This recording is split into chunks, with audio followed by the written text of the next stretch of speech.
What's the best age to claim Social Security? If you ask 10 different people, you'll probably get 10 different answers. Some will tell you to take it the moment you're eligible at 62 because you never know what's going to happen. Others will tell you to wait until 70, no matter what, because that's when your check is the biggest. Here's the truth, they're both wrong, not because their math is bad, but because they're answering the wrong question. By the end of this video, you're going to understand the real framework for figuring out your best claiming age. And it's more interesting and more personal than a simple age on a chart. Let's talk about those two camps for a second, because I hear from people in both of them all the time. Camp 1 says, take it early, get it while you can. Who knows if it'll even be there later? Camp 2 says, wait until 70. That's when you get the biggest possible monthly check. So that's a smart move. Both of these camps are focused on the same thing. Which age gives me the biggest number on a single check? But that's not actually the question that matters. The real question is, which age gives me and my household the most total income and the most financial security over the rest of our lives? That's a very different question. And the answer depends on things like your break-even age, your health, whether you're married, what other income you have coming in, and how your claiming age affects your taxes. Let's walk through each of those. You've probably heard of something called break-even age. Here's the basic idea. If you claim early, you get smaller checks, but you get more of them. If you wait, you get bigger checks, but fewer of them. At some point, the total dollars you've received from waiting catches up to and passes the total from claiming early. Depending on the assumptions you use, that break-even point usually lands somewhere in your mid to late 70s or even early 80s. A lot of people use this number to make their decision. If they think they'll live past the break-even age, they wait. If they don't, they claim early. Sounds logical, right? Here's the problem. Break-even age is a useful piece of information, but it's a flawed decision tool on its own for a few reasons. First, it ignores what you actually do with the money in those early years. Do you invest it? Use it to pay down debt? Use it to delay pulling from your retirement accounts so they keep growing? That changes the math entirely. Second, it ignores the insurance value of having a larger guaranteed check later in life, when you need it most, and when you have the least flexibility to go back to work or adjust. And third, this is the big one. It completely ignores what happens to your spouse if you're married. Break-even age looks at one person's life expectancy. It doesn't account for survivor benefits at all. And that brings us to the factor that, in my experience, matters more than almost anything else. Let's go through the real factors that should drive this decision, one at a time. Factor 1. Marital status and survivor benefits. If you're married, this might be the single most important factor in the whole decision. Here's why. When one spouse passes away, the surviving spouse doesn't get to keep both Social Security checks. They keep the larger of the two.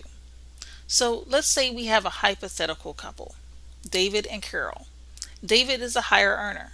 If David claims early at 62, his benefit is locked in at a reduced amount for the rest of his life. And if David passes away first, Carol is now stuck receiving that same reduced amount as her survivor benefit for the rest of her life. But if David delays claiming until 70, his benefit grows substantially. And if he passes away first, Carol steps into that larger benefit as her survivor benefit instead of her own smaller one. For couples, delaying the higher earner's benefit is often one of the most powerful things you can do to protect the spouse who's likely to outlive the other. Factor 2. Other income sources and your retirement income gap. If you have a pension, rental income, or substantial savings, you may have more flexibility. You can afford to delay Social Security because you're not depending on it to cover today's bills.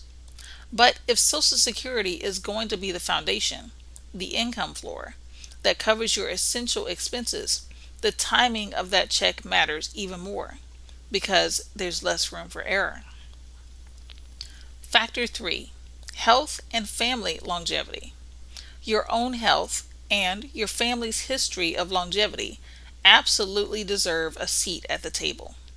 But, and I want to be clear here, this should inform your decision. It shouldn't be the only thing driving it. I've seen people claim early purely out of fear, when a fuller look at their situation would have pointed somewhere else entirely. Factor 4: Taxes on Social Security and IRMAA. This is a piece almost nobody talks about, and it's where things get really interesting. The age you claim and how much income you're generating alongside it affect how much of your Social Security benefit is taxable. It can also affect whether you trigger IRMAA. That's the extra surcharge added to your Medicare premiums when your income crosses certain thresholds. This is exactly where Social Security strategy, your other income, and your Medicare costs all intersect. And it's a piece that a lot of retirement plans simply leave out. So here's the real takeaway. The best age to claim Social Security isn't a number you find by looking at Social Security in isolation. It's a number you find by looking at your whole retirement income picture together. Your Social Security, your savings, your guaranteed income sources, and your tax exposure, all at the same time. There is no universal best age to claim Social Security. There's a best age for your specific situation, your marriage, your health, your income, and your goals. Let's recap. Your Social Security claiming age affects your taxes. It affects your IRMAA exposure. It affects your survivor benefits if you're married. And it affects your total lifetime income. This isn't a guess, it's a coordinated decision. If you want more information on retirement income planning, take a look at the free booklet called Retire Smart. It's linked on the page in the description box. If this video was helpful, give it a thumbs up and hit subscribe. This is Retirement Security Simplified, where we specialize in turning confusion into confidence, one conversation at a time.